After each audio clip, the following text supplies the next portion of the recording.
Haleluya, puji nama Tuhan. Bapak Ibu Saudara yang terkasih, kembali bersama-sama hari ini kita berjumpa dalam ibadah MAP Virtual Church.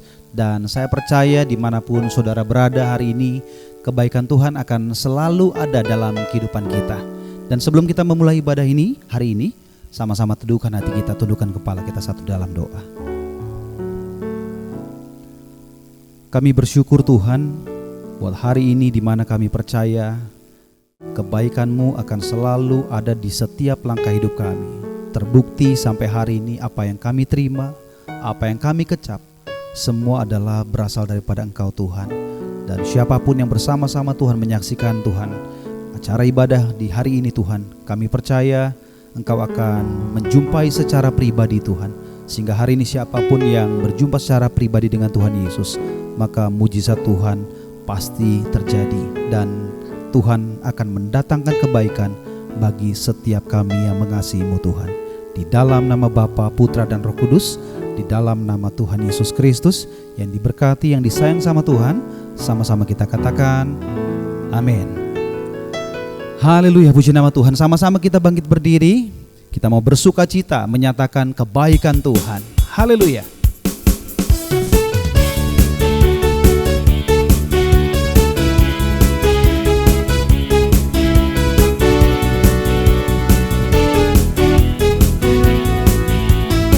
Oh, oh, oh. Yesus sungguh baik. Mari bersama nyatakan dengan iman. Dia mati bagiku, Dia bangkit bagiku, Dia Tuhan Allah penyelamat. Kuasa maut dipatahkan, hidupku dipulihkan, Dia Tuhan Allah kemenanganku. Dia sungguh baik, Dia sangat baik, Yesus Dia baik bagiku. Sungguh baik, Dia sangat baik, Yesus Dia baik bagiku. Bersama nyatakan, Dia ada di dalamku, bergerak di hidupku, Dia Tuhan Allah kekuatanku. Dia penuhi hatiku dengan kuasa kasih-Nya, Dia Tuhan Allah kemenanganku. Dia sungguh baik, Dia sangat baik, Yesus Dia baik bagiku. Dia sungguh baik, Dia sangat baik, Yesus Dia baik bagiku.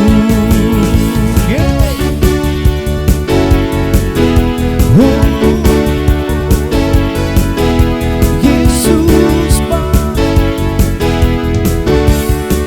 Mari bersama dengan sukacita, say He's so good to me, He's so good to you. He is so good to you, He is so good to me, Jesus, He's so good to you and me. He is so good to you, He is so good to me, Jesus, He's so good to you and me. He is so good to you, He is so good to me, Jesus, He's so good to you and me. He really good to you and me, Jesus, He's so good to you and me. Say Jesus, Jesus, so good to you and me. Jesus, He's so good to you. He's so good to me. He's so good to you and me.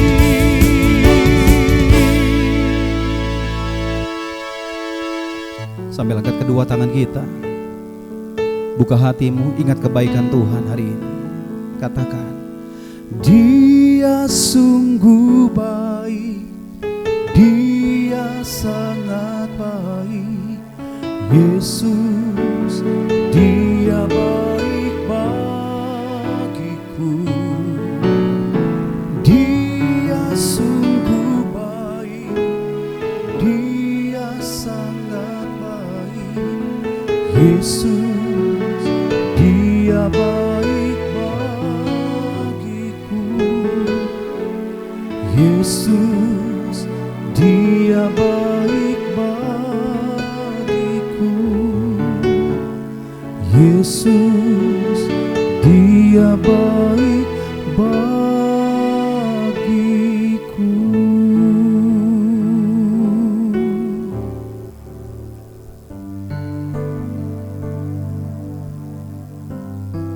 Betapa banyak kebaikan-Mu yang terjadi dalam hidup kami. Dan kami bersyukur buat apa yang telah Engkau sediakan di dalam hidup ini. Terima kasih Tuhan Yesus, terima kasih.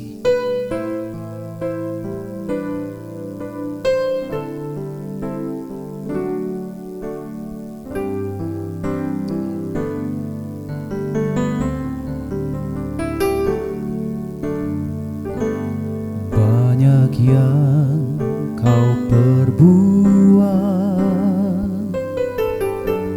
di dalam hidupku. Rancangan indahmu terjadi di hidupku. Bapa yang mengerti segala yang ku perlu. Kasih-Mu sempurna, nyata dalam hidupku. Ku bersyukur Bapa, ku bersyukur Tuhan, buat kasih setia-Mu di dalam hidupku. Ku bersyukur,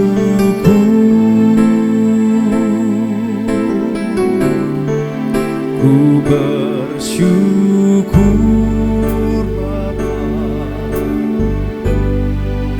ku bersyukur Tuhan,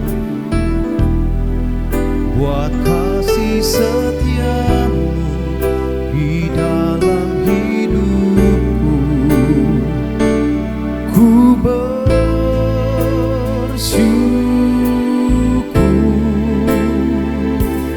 Tuhan.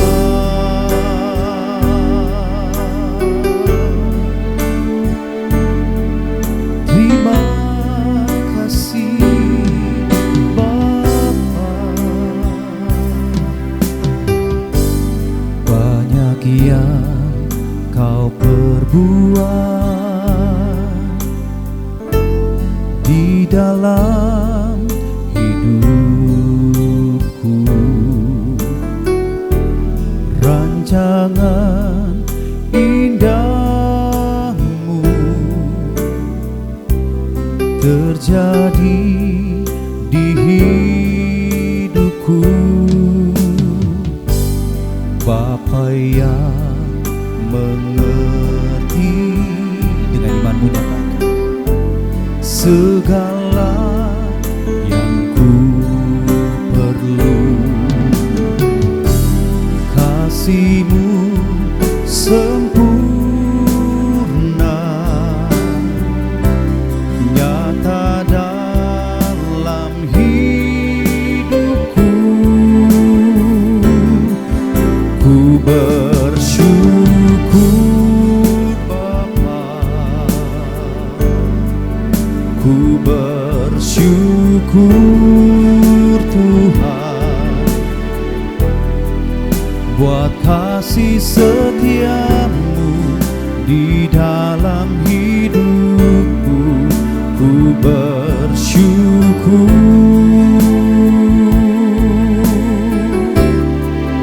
ku bersyukur Bapa, ku bersyukur Tuhan,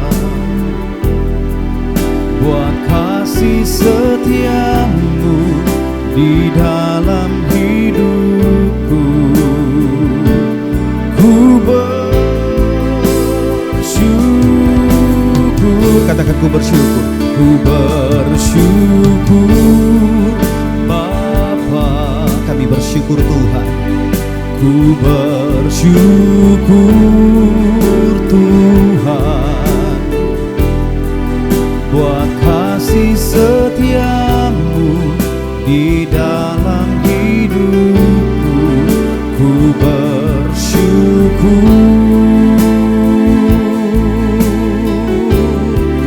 ku bersyukur Bapa, ku bersyukur Tuhan, buat kasih setia-Mu, kasih setia-Mu di dalam hidupku. Ku bersyukur, katakan ku bersyukur. Ku bersyukur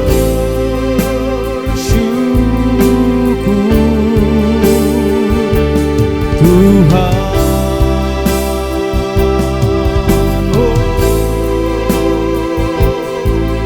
terima kasih ya Tuhan, kami bersyukur buat kebaikan-Mu, anugerah-Mu, nyata hidupku. Terima kasih sebab Kau mendatangkan kebaikan dalam hidupku selamanya.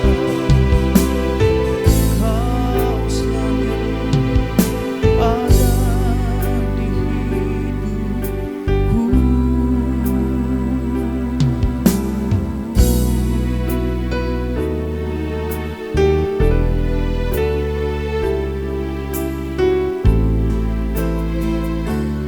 Hanya bagi-Mu segala pujian, segala hormat. Ku kagum hormat akan Engkau, ku kagum hormat akan Engkau. Kau Allah yang layak dipuji, ku kagum akan Engkau. Ku kagum hormat akan Engkau, ku kagum hormat akan Engkau. Kau Allah yang layak dipuji, ku kagum akan Engkau. Oh, ku kagum hormat akan Engkau, ku kagum hormat akan Engkau. Kau Allah yang layak dipuji,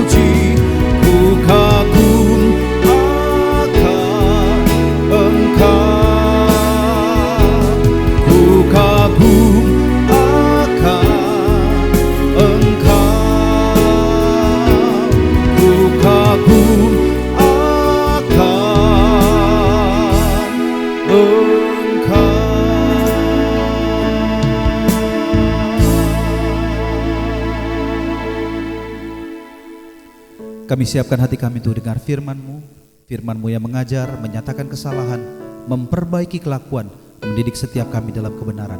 Sederhanakan setiap kata kalimat dari firman-Mu, biar kami dapat mengerti dan melakukan seluruh kehendak-Mu. Di dalam nama Tuhan Yesus Kristus kami mengucap syukur. Haleluya. Amin.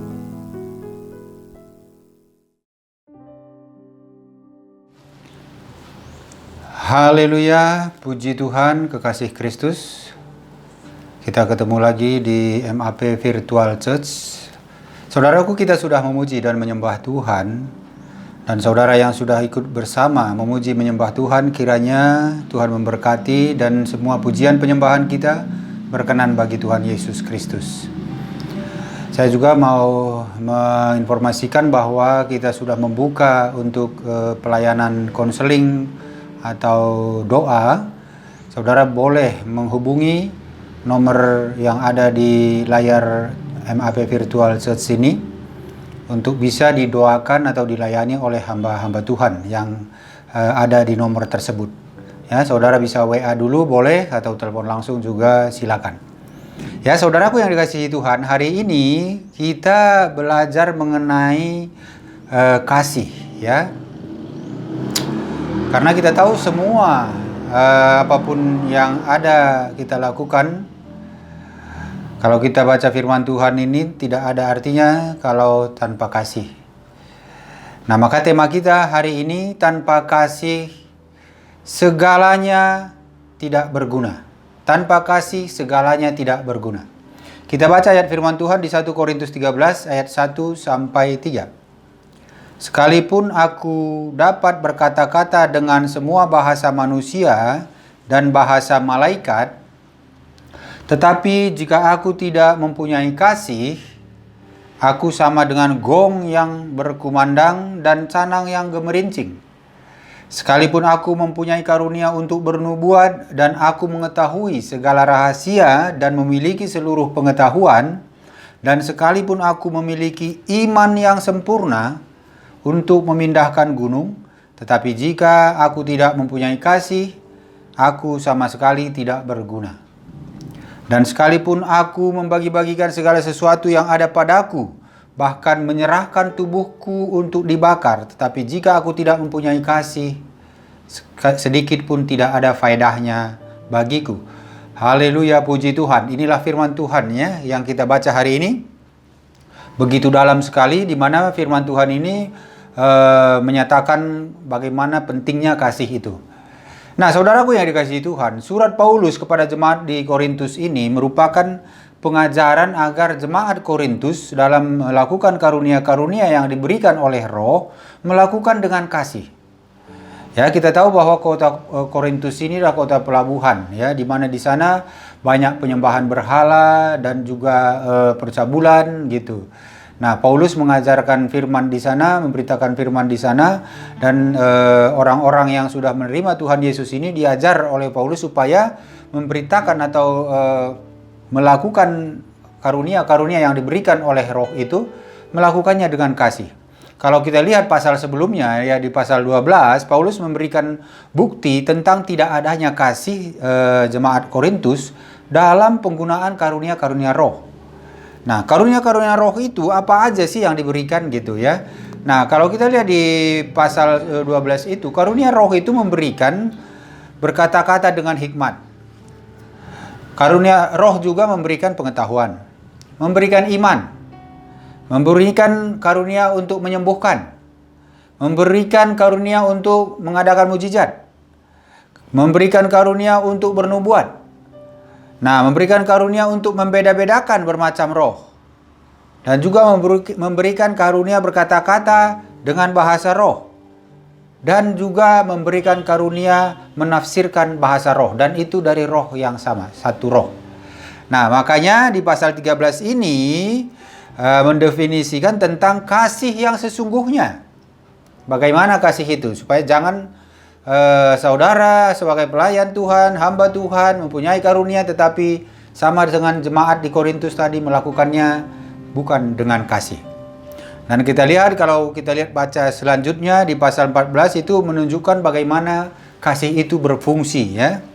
Nah, karunia bisa saja dimiliki setiap orang yang berbeda ya, beda-beda karunia, tetapi kasih itu tersedia bagi setiap orang. Saudara, sebelum kita membahas mengenai kasih ini, kita telusuri terlebih dahulu mengapa kita harus mengasihi. Ya, tentu kita tahu kalau kita flashback ke belakang bagaimana Allah menciptakan kita. Ya, di mana Allah itu berfirman, baiklah kita menjadikan manusia menurut gambar dan rupa kita. Di Kejadian 1 ayat 26 sampai 27. Nah, apa makna perkataan ini? Menjadikan manusia menurut gambar dan rupa Allah. Apa yang maksud Allah bahwa manusia itu menurut gambar dan rupanya? Bagaimana sifat dan karakter Allah? Apakah manusia sebagai ciptaan memiliki sifat-sifat Allah? Ya. Memang kalau secara jasmani ya, manusia itu berbeda dengan Allah karena manusia terdiri dari darah dan daging. Sedangkan Allah itu adalah roh, ya, bukan dari darah dan daging. Dan juga kita bisa melihat di mana ada sifat-sifat Allah yang ada pada diri manusia. Kita lihat di pada kekekalan Allah. Allah adalah kekal. Manusia juga diciptakan Allah untuk kekekalan. Saudara diciptakan oleh Allah bukan untuk 1 hari atau 1 tahun atau untuk 100 tahun hidup, untuk 200 bukan, tapi untuk kekal selamanya. Itulah awal penciptaan Allah. Dan sampai sekarang pun manusia itu tetap kekal. Loh, tapi kok kita mati? Ya, mati itu nanti untuk dihakimi. Ya, karena sudah ada dosa sehingga ada kematian. Ya, makanya di Roma 3 ayat 23 mengatakan semua orang telah berbuat dosa dan kehilangan kemuliaan Allah. Dan Roma 6 ayat 23 mengatakan akibat dosa adalah maut. Ya, jadi kita mengalami kematian karena dosa. Nah, namun walaupun dosa itu membuat kita mati secara tubuh, tetapi kita nanti dibangkitkan lagi. Disitulah dihakimi. Ya, siapa yang menurut firman atau mengikuti Yesus, menerima Yesus yang sudah menebus dosa, dia akan masuk kekekalan di dalam kerajaan sorga. Tetapi yang tidak kekal juga di neraka. Jadi tetap kekal. Inilah Allah menciptakan manusia itu. Kedua, Allah juga berkuasa atas semua ciptaannya. Manusia juga diberikan Allah kuasa atas semua ciptaannya. Yang di langit, yang di udara ya, yang ada di bawah laut, yang ada di atas bumi. Itu dikatakan firman. Nah, secara mental, saudara, manusia diciptakan sebagai makhluk yang mempunyai kehendak dan rasional. Nah, mempunyai kehendak bebas. Sama halnya dengan Allah. Allah juga punya kehendak bebas. Jadi kita sama sifat-sifatnya. Secara moral, manusia diciptakan sempurna dalam keberadaan dan kepolosannya. Itu apa? Menunjukkan kesucian Allah. Dari ciptaannya, dari manusia itu. Dilihat ya. Nah, Alkitab mengatakan bahwa Allah kita itu adalah kasih. 1 Yohanes 4 ayat 8 dan 16 mengatakan bahwa Allah kita adalah kasih. Manusia juga memiliki hati nurani yang penuh dengan kasih. Pada saat kita belum jatuh ke dalam dosa, hati nurani kita penuh dengan kasih. Nah, kita lihat ayat firman Tuhan di 1 Yohanes 4 ayat 8 dikatakan begini. Barang siapa tidak mengasihi, ia tidak mengenal Allah. Sebab Allah adalah kasih. Ingat, Allah adalah kasih. Ayat 16 dikatakan lagi, kita telah mengenal dan telah percaya akan kasih Allah kepada kita. Allah adalah kasih, dan barang siapa tetap berada di dalam kasih, ia tetap berada di dalam Allah dan Allah di dalam dia. Nah, Allah kita adalah kasih. Maka kenapa begitu pentingnya kasih itu? Karena Allah kita adalah kasih, siapa yang berada dalam kasih berada dalam Allah. Tidak ada hal yang lebih penting daripada selain kita ada di dalam Allah. Apapun itu yang kita lakukan kalau kita tidak berada di dalam Allah, itu adalah hal yang sia-sia. Jadi dari ayat firman ini kita sebenarnya memiliki sifat-sifat Allah sehingga bahwa memang benar kita ini diciptakan menurut gambar dan rupa Allah. Karena sifat-sifat Allah tadi. Nah, namun itu rusak karena apa? Karena dosa tadi ya, sehingga kemuliaan Allah hilang atau rusak di dalam gambar Allah di dalam diri manusia. Nah, tapi puji Tuhan setelah penebusan Yesus Kristus, saudaraku, ya, posisi kita sebagai orang yang percaya kembali lagi pada saat seperti Adam belum berdosa. Yaitu Adam bisa bersekutu langsung dengan Allah sebelum diusir dari dari Taman Eden. kita juga saat sekarang ini karena kita sudah ditebus oleh Yesus Kristus dosa-dosa kita dan kita percaya ya, maka kita juga sudah bisa berhubungan langsung dengan Allah. Ya, tidak lagi harus melalui imam-imam seperti di zaman Perjanjian Lama. Kalau saudara di zaman Perjanjian Lama hidup, ya saudara mau mengaku dosa, minta ampun atas dosa-dosa saudara yang saudara lakukan dalam 1 tahun itu, saudara harus datang kepada imam-imam yang dipilih Allah untuk mewakili Allah bagi manusia. Kita harus datang kepada imam dan harus membawa korban persembahan ya. Apakah itu domba, apakah lembu, ya, atau kambing gitu. Itu tergantung dosa saudara. Jadi melalui imam itulah kita diampuni dosa kita, dan bukan kita yang langsung berbicara kepada Allah, tetapi oleh imam. Nah, puji Tuhan, oleh karena kemurahan Tuhan melalui Yesus Kristus, sekarang ini kita bisa langsung dalam nama Yesus, kita bisa langsung berhubungan dengan Allah kita. Apa yang kita mau, minta ampun pun kita sekarang tidak perlu lagi kita bawa korban kepada imam-imam gitu, karena sudah tidak berlaku lagi itu. Sekarang kita di dalam nama Tuhan Yesus, semuanya yang hidup kita ini percaya kepada Tuhan, semua kita bisa berhubungan langsung melalui Tuhan Yesus kita. Nah, bagaimana sekarang posisi manusia? Dan bagaimana supaya kasih itu sempurna di dalam setiap orang percaya? Supaya kasih tadi ya sempurna. Di sini kita belajar 3 hal ya yang dikehendaki Allah supaya kasih itu sempurna di dalam diri setiap orang percaya. Ya, supaya tidak seperti jemaat di Korintus tadi ya, dikasih karunia roh tetapi melakukan karunia-karunia itu tanpa kasih. Mari kita lihat 3 hal ini. Yang pertama, manusia harus memiliki iman kepada Yesus Kristus. Ini yang pertama, harus punya iman kepada Yesus. Tanpa itu tidak akan bisa kita mempunyai kasih sempurna. Kedua, manusia harus memiliki perbuatan dan tindakan sesuai iman percayanya. Hal yang ketiga, manusia harus memiliki kasih seperti kasih Kristus. Saudaraku yang dikasihi Tuhan, kita telusuri satu persatu ya. Bagaimana yang dikatakan manusia memiliki iman kepada Yesus Kristus? Kita harus mengerti dulu ini. Ya, karena ayat firman tadi mengatakan walaupun kau punya iman sempurna tanpa punya kasih tidak ada gunanya. Jadi apa itu iman itu? Supaya kita tahu benang merahnya, alurnya gitu ya. Sehingga kita kokoh di dalam memahami firman. Nah, iman itu menurut Ibrani 11 ayat 1 sampai 3, iman adalah dasar dari segala sesuatu yang kita harapkan dan bukti dari segala sesuatu yang tidak kita lihat. Iman juga dikatakan sebab oleh imanlah telah diberikan kesaksian kepada nenek moyang kita. Karena iman kita mengerti bahwa alam semesta telah dijadikan oleh firman Allah, sehingga apa yang kita lihat telah terjadi dari apa yang tidak dapat kita lihat. Haleluya, puji Tuhan. Nah, ini ayat firman Tuhan ini tadi, ini menyatakan bahwa iman itu adalah hal-hal yang belum kita lihat pun tapi kita percaya. Dan kita berharap, ya, seperti dikatakan dengan iman ini kita percaya bahwa alam semesta ini dijadikan oleh firman Allah. Sebagaimana yang dinyatakan di Kejadian ya, pada mulanya adalah pada saat penciptaan. Pada mulanya Allah menciptakan langit dan bumi. Bumi belum berbentuk dan kosong. Nah, itu kita percaya karena apa? Karena iman kita. Ya. Nah, jadi itulah iman. Tetapi kita jangan sekali-sekali bilang saya beriman, tetapi sebenarnya iman kita iman palsu. Bagaimana yang dibilang iman palsu? Orang yang menyebut dirinya beriman, tetapi tidak pernah menundukkan dirinya kepada Tuhan. Tidak pernah menundukkan diri, itu Anda beriman, tapi iman palsu sebenarnya.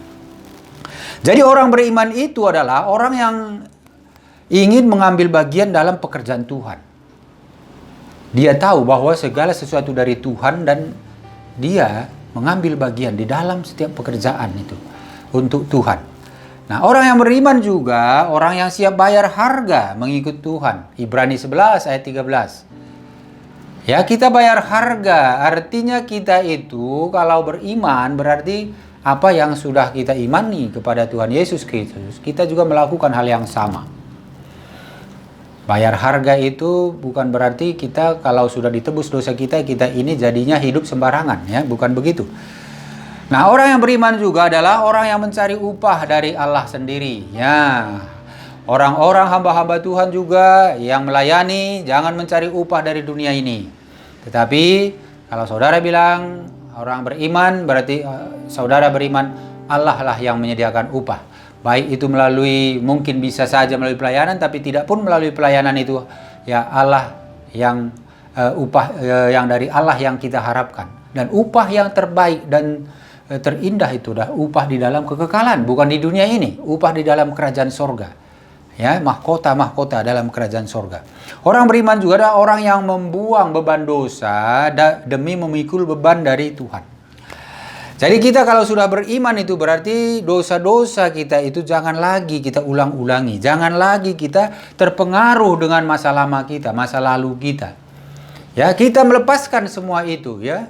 Karena kita sudah dibilang sudah ditebus. Jadi kita harus imani kita sudah ditebus, ya berarti kita sudah orang bebas, orang yang tidak berdosa lagi, tidak lagi dalam kutuk dosa, sehingga tidak lagi mempengaruhi kita untuk melakukan pekerjaan-pekerjaan Tuhan. Makanya dibilang di sini kita melepaskan beban dosa itu demi memikul beban dari Tuhan. Tuhan memberikan tugas-tugas bagi kita, ya itu kita lakukan. Ya, Tuhan bilang makanya ambillah kuknya, kuk yang dipakaikan Tuhan itu ringan dan enak katanya. Nah itu, jadi bagaimana pentingnya iman ini? Apakah begitu penting? Lebih pentingkah dari kasih? Dan tadi dibilang bahwa tanpa kasih segala sesuatunya tidak ada gunanya gitu, ya. Nah, iman itu kalau dikatakan di Ibrani 11 ayat 6 tadi, tanpa iman tak mungkin seseorang berkenan kepada Allah. Jadi Anda kalau tidak punya iman kepada Tuhan Yesus Kristus, tidak mungkin berkenan kepada Allah tanpa iman. Nah, iman itu juga sangat penting sekali, saudara. Ya, tapi nanti kita lihat. Kalau tadi dikatakan ayat firman Tuhan tadi bahwa tanpa iman, dengan iman yang sempurna pun tidak ada gunanya kalau tanpa kasih. Sedangkan iman ini bilang kalau tidak ada iman tidak akan berkenan bagi Tuhan. Berarti begitu penting ini berdua. Ya, tetapi lebih penting lagi kasih, berarti luar biasa. Nah, iman memungkinkan kita bertobat dan mencari Allah. Ya, tanpa iman kita tidak mungkin bertobat. Melalui iman kita menerima anugerah keselamatan. Karena kita percaya kepada Yesus, maka kita bisa menerima Tuhan, Yesus sebagai Tuhan dan Juru Selamat kita. Jadi, iman yang benar adalah iman kepada Yesus Kristus, iman yang menyelamatkan, yang dianugerahkan oleh Allah saat kita lahir kembali. Nanti saudara boleh baca di Kolose 26 ayat 20 sampai 21. Iman yang benar adalah iman kepada Yesus. Jangan beriman kepada yang lain. Itu bukan iman yang benar. Jadi inilah kita harus memiliki iman. Supaya sempurna kasih itu. Iman ini penting. Hal yang kedua, manusia harus memiliki perbuatan dan tindakan sesuai dengan imannya. Iman yang tadi, iman kepada Yesus tadi. Kita harus melakukan perbuatan dan tindakan sesuai iman itu. Nah, kita baca Yakobus 2 ayat 17 dan 26. Yakobus 2 ayat 17. Demikian juga halnya dengan iman. Jika iman itu tidak disertai perbuatan, maka iman itu pada hakikatnya adalah mati. Sebab seperti tubuh tanpa roh adalah mati, demikian jugalah iman tanpa perbuatan-perbuatan adalah mati. Artinya, saudaraku dikasihi Tuhan, rupanya iman saja itu tidak cukup kalau iman itu tidak dinyatakan dengan perbuatan-perbuatan yang baik. Jadi setiap orang yang punya iman yang benar, yaitu iman kepada Yesus Kristus, itu sudah otomatis akan melakukan perbuatan-perbuatan baik, tindakan-tindakan yang baik. Kita lihat contoh Abraham. Abraham adalah bapa orang yang beriman. Dia diperintahkan Allah untuk keluar dari negerinya, di mana negeri yang dia diami itu dia sudah di situ nyaman, dia sudah punya harta banyak, ya domba-dombanya banyak, tetapi Allah menyuruh dia untuk meninggalkan sanak saudaranya, keluar dari negerinya ke negeri yang akan ditunjukkan Allah. Tetapi negeri mana itu? Itu belum jelas. Ya. Adakah nama negerinya itu dikasih tahu Allah kepada Abraham? Belum ada. Dia cuma bilang, pergi. aku akan menunjukkan. Tetapi Abraham ini tidak bertanya atau tidak menyangkal, tidak berdebat dulu dengan Tuhan, tidak minta kejelasan dulu kepada Tuhan, tetapi dia percaya, dia imani, dia beriman kepada Tuhan sehingga dia melakukan tindakan apa? Melakukannya, mengerjakannya gitu loh. Inilah buah dari iman itu, mengerjakan tindakan sesuai iman kita. Dia percaya kepada Allah, dia mengerjakan apa yang diperintahkan Allah. Itulah iman tadi yang hidup, iman yang sejati. Walaupun kita belum tahu apa yang terjadi, walaupun dengan pikiran kita itu tidak masuk akal, tetapi kalau kita beriman kepada Allah, maka kita akan melakukan sesuai dengan perintah Allah. Abraham belum tahu apa yang terjadi. Abraham belum tahu negeri yang dia tuju. Abraham belum tahu situasinya. Belum tahu bagaimana untuk mencapai ke sana. Belum tahu untuk dapat apa di sana. Apakah ada rumah atau tidak. Belum tahu. Tetapi dia melakukan saja. Dia percaya bahwa Allah akan menuntun dia. Allah akan memberikan hal yang terbaik. Allah akan melindungi dia. Allah akan memberikan yang rancangannya Allah akan yang lebih baik. Nah itu tidak gampang saudara ya. Tidak gampang melakukannya. Itu makanya dibilang iman tanpa perbuatan pada hakikatnya adalah mati. Kalau Abraham tadi dia bilang dia beriman kepada Tuhan, tetapi pada saat Allah menyuruh dia keluar dari negerinya, dari sanak saudaranya, dia tidak melakukan, berarti imannya iman kosong, iman yang mati. Tetapi Abraham melakukan hal itu. Jadi saudara, kita bisa lihat kalau orang bilang beriman kepada Yesus Kristus, pasti dari imannya itu dia melakukan perbuatan-perbuatan baik. Ya, pasti hal-hal yang baik yang keluar, yang terjadi gitu ya. Nah, itu yang kita lihat pada Abraham. Ya, banyak sekali contoh-contoh yang dilakukan Abraham sebagai contoh iman. Dan kalau kita lihat di Ibrani 11 ini, contoh-contoh iman sangat banyak sekali. Nuh juga. Ya, dia melakukan iman kepada Tuhan, kepada Allah itu dengan membuat bahtera sesuai dengan perintah Allah. Padahal situasi dan kondisinya itu sama sekali tidak mendukung. Bukan di tepi laut, nggak ada laut dan tidak ada hujan. Tetapi dia disuruh Allah membuat bahtera. Dia ikut saja, dia percaya, dia beriman. Ya, Abraham mempersembahkan anaknya Ishak. Mau dibunuh, bukan itu hanya pura-pura, bukan. Tetapi itu nyata-nyata Abraham mau bunuh dia.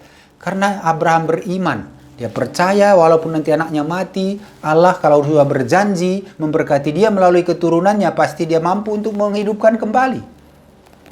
Nah, ini luar biasa saudara, makanya harus manusia memiliki perbuatan dan tindakan sesuai iman.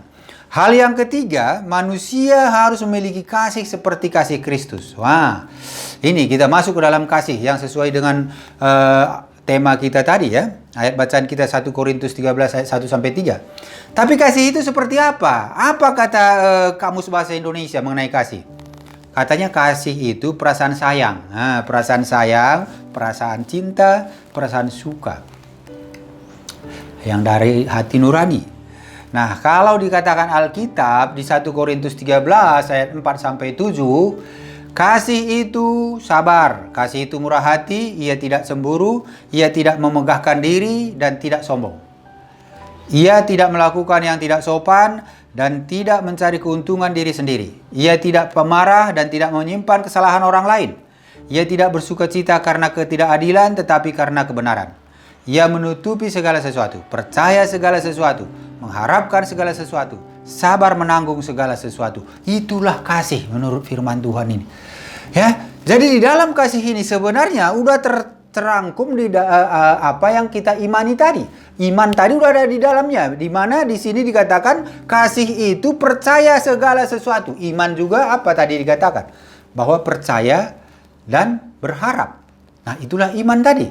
Nah, jadi makanya di sini kalau kita memiliki kasih seperti kasih Kristus, berarti kasih Kristus itu seperti apa? Kasih Kristus yaitu kasih yang berkorban nyawa demi untuk keselamatan orang berdosa. Kasih Kristus menanggung penderitaan agar yang bersalah terhadap Tuhan dihapus kesalahannya dan tidak dihukum. Kasih Kristus yaitu merendahkan diri, walaupun sebenarnya dia berkuasa atas segalanya. Kasih Kristus itu taat dan setia sampai mati dalam rencana dan tujuan Bapanya. Jadi kalau kita bilang kita memiliki kasih, kita harus memiliki kasih seperti kasih Kristus ini tadi. Di mana kasih Kristus berkorban, apakah kita juga di dalam melakukan segala sesuatu itu kita memiliki kasih dengan berkorban? Dan kita sudah baca di ayat firman Tuhan ini tadi, kalau tanpa kasih itu, ini sangat luar biasa sekali. Kalau saudara tahu bahasa manusia, segala bahasa malaikat, tetapi kalau tidak punya kasih, saudara dikatakan seperti gong yang berkumandang dan canang yang gemerincing, bunyi tidak beraturan, bunyi saja gitu, tidak ada maknanya. Ini luar biasa, ya. Sementara manusia itu banyakan kalau mengerti semua bahasa, mereka itu sudah, pasti sudah merasa lebih baik dari orang lain. Apalagi tahu bahasa malaikat, sudah merasa lebih kudus dari orang lain. Dan juga kalau kita mengetahui segala rahasia, memiliki seluruh pengetahuan katanya, dan iman yang sempurna. Kalau punya iman yang sempurna pun, memiliki pengetahuan, iman yang sempurna bisa memindahkan gunung, itu luar biasa. Tetapi dikatakan di sini, tanpa kasih tadi, tidak ada gunanya. Tanpa kasih seperti kasih Kristus tadi, tidak ada gunanya. Ya, saudara punya keahlian yang mungkin itu bisa membantu orang lain lah, katakan. Itu hal yang baik. Tapi kalau saudara tidak punya kasih, itu tidak ada gunanya. Saudara banyak bersosial. Datang ke yatim piatu, memberikan sumbangan, ya. Tapi kalau saudara lakukan itu tanpa kasih, tidak ada gunanya. Nah, kasih seperti apa? Kasih tadi itu rasa sayang, ya. Rasa cinta. Kalau kita hanya membantu orang miskin, anak-anak terlantar, ya, janda-janda miskin, hanya membantu karena melakukan kewajiban kita, ya, karena mungkin kita sudah diberkati sehingga kita tidak enak kalau tidak memberkati yang lain, itu tidak ada gunanya, saudara. Tapi kalau saudara itu di dalam kesederhanaan saudara pun, tidak perlu kaya-kaya, tidak perlu banyak dulu baru membantu, tetapi di dalam kesederhanaan saudara, saudara masih berbagi kepada orang yang lebih berkurangan lagi dari saudara, ya, berbagi karena saudara merasa mereka juga layak untuk mendapatkan. Tetapi karena mereka belum memiliki, saudara mau membagi. Inilah kasih itu. Ya, makanya Tuhan bilang, pada saat aku lapar engkau tidak memberi aku makan, pada saat aku di penjara engkau tidak menjenguk aku, membesuk aku, gitu ya. Ya, pada saat aku tidak berpakaian engkau tidak memberikan aku pakaian, katanya. Itulah bukti bahwa kita harus melakukan kasih. Kalau kita tidak melakukan itu, berarti memang percuma segala sesuatu yang saudara miliki. Ya, hamba-hamba Tuhan juga kalau sudah punya karunia yang luar biasa, seperti tadi di Korintus ini, walaupun punya banyak karunia, tetapi kalau karunia itu digunakan tanpa kasih, semuanya tidak ada gunanya. Ya, di sini tadi banyak karunia-karunia yang sudah dikatakan, ya. Ada karunia untuk menyembuhkan, ada karunia untuk mengadakan mujizat. Nah, ini semua tidak ada gunanya kalau tidak ada kasih. Nah, jemaat di Korintus melakukannya itu tanpa kasih. Sehingga Paulus mengatakan, ya, mengajarkan bahwa tidak ada semua gunanya itu. Itulah di 1 Korintus 13 ayat 1-3, tidak ada semua gunanya. Kalaupun kamu hebat punya bahasa malaikat, kalaupun kamu hebat punya pengetahuan, kalaupun kamu hebat punya segalanya, tetapi kalau kamu tidak melakukan kasih, tidak memiliki kasih, semua itu tidak ada gunanya di mata Allah. Inilah yang mau diajarkan oleh Paulus ini kepada jemaat di Korintus dan kepada setiap orang percaya. Saudara dan saya, mulai hari ini, kalau kita melakukan segala sesuatu, koreksi diri kita. Apakah kita melakukan segala sesuatu itu karena kasih atau hanya supaya dapat pujian? Apakah kita melakukan segala sesuatu itu karena kasih atau karena kewajiban? Atau karena supaya tidak dicela orang, atau supaya dilihat orang kita orang baik. Nah, apakah itu semua dasarnya kita melakukan yang baik itu? Ya. Jadi kalau kita tadi udah belajar mengenai iman, kalau iman itu hasilnya adalah perbuatan-perbuatan baik itu akan baik adanya dan sempurna kalau ada kasih. Makanya dibilang tadi, kalau imanmu pun sempurna untuk memindahkan gunung, tetapi kalau tidak ada kasih di dalamnya, tidak berguna. Nah, artinya mulai dari sekarang kita tahu bahwa kita melakukan perbuatan baik dan kita punya iman yang mana mengeluarkan perbuatan baik, kita lakukan dengan baik. Tetapi kalau tidak ada di dalamnya kasih, kita tidak memiliki kasih, mana rasa cinta, rasa sayang itu, rasa peduli itu, ya, kalau tidak ada itu semua sia-sia. Saudaraku yang dikasihi Tuhan, hari ini kita belajar mengenai kasih ini supaya ke depannya hal-hal yang kita lakukan itu dasarnya semua kasih. Hal-hal yang kita kerjakan itu dasarnya semua kasih. Ya, kita sudah beriman, ya harus. Kita dari iman itu melakukan perbuatan-perbuatan baik, ya itu benar. Tetapi semua ini harus memiliki kasih, sehingga itu sempurna dan baik, berkenan bagi Tuhan kita. Saudaraku kasih Tuhan, ini sungguh luar biasa firman Tuhan untuk kita renungkan, bahwa memang di antara segalanya itu yang paling penting adalah kasih. Firman Tuhan juga menyatakan bahwa pada akhirnya nanti hanya tinggal 3 hal ini: kasih, pengharapan, dan iman, pengharapan, dan kasih. Dan di antara ketiganya ini yang paling besar adalah kasih. Jadi kasih itu ada dari sekarang sampai kekekalan. Sampai kita di kerajaan sorga pun kasih itu ada terus. Tetapi kalau perbuatan-perbuatan Anda, nubuat-nubuat, ya, bahasa-bahasa roh itu hanya selama kita ada di dunia ini saja. Nanti kita udah di kekekalan di dalam kerajaan sorga, semua itu sudah tidak diperlukan lagi, ya. Nah, jadi itulah bedanya dengan kasih. Makanya kenapa begitu besar kasih ini? Kenapa begitu penting kasih ini? Karena kasih ini kekal adanya dari sekarang sampai selamanya. Dan kasih itu adalah Allah, kita adalah kasih. Saudaraku yang kasih Tuhan, kalau saudara mengerti, memahami hal ini, maka apapun yang saudara lalui di dalam kehidupan ini, tindakan-tindakan saudara nanti akan berubah. Ya, berubah, melakukan segala sesuatu itu tidak lagi memandang siapa dia, melakukan segala sesuatu itu tidak lagi melakukan perhitungan-perhitungan dulu, atau hitung baik benarnya dulu gitu ya, atau melihat dulu siapa yang harus membantu, siapa yang harus melakukan yang baik, bukan lagi seperti itu. Ya, tetapi kita melakukan segala sesuatu itu, kita lihat di dalam melakukannya itu kita penuh dengan kasih. Ya, saudaraku yang kasih Tuhan, mulai hari ini inilah ayat firman yang kita renungkan. Di dalam kita melakukan segalanya, dalam iman kita, dalam kita harus punya kasih. Karunia-karunia yang Tuhan berikan bagi saudara, biarlah semua dipergunakan dengan kasih. Demikian firman Tuhan hari ini. Biarlah Tuhan memberkati saudara, setiap yang merenungkan firman ini dan melakukannya. Tuhan Yesus memberkati.